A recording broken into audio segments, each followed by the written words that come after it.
Qəfil başlayan şiddətli baş ağrıları klinik praktikada xüsusi diqqət tələb edir. Çünki hər baş ağrısı miqren deyil. Nevrologiyada belə ağrıların vacib səbəblərindən biri reversible cerebral vasoconstriction sindrom adlanır. Bu sindromda problem ondan ibarətdir ki, beyin damarlarında müvəqqəti spazm yaranır. Damarlar qəfil daralır, nəticədə isə güclü baş ağrısı ortaya çıxır. Tipik olaraq ağrı qəfil başlayır, çox intensiv olur. Bəzən həyatımın ən pis baş ağrısı kimi təsvir edilir. Bu epizodlar çox vaxt müəyyən triggerlərlə əlaqəli olur.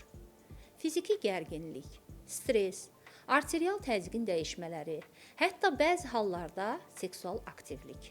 Bu sindromu bilməyimiz vacibdir. Çünki bəzi pasientlərdə insult və ya qanaxma kimi ağırlaşmalarla müşahidə oluna bilər. Amma doğru diaqnoz qoyulduqda bu vəziyyət əksər hallarda geri dönəndir. Damar spazmı zamanla normallaşa bilir. Ən vacib məqam isə budur. Əgər baş ağrınız qəfil başlayırsa, adi baş ağrılarından fərqlidirsə, çox şiddətlidirsə və ya təkrar edirsə, bunu sadə miqren kimi qəbul etmək düzgün deyil.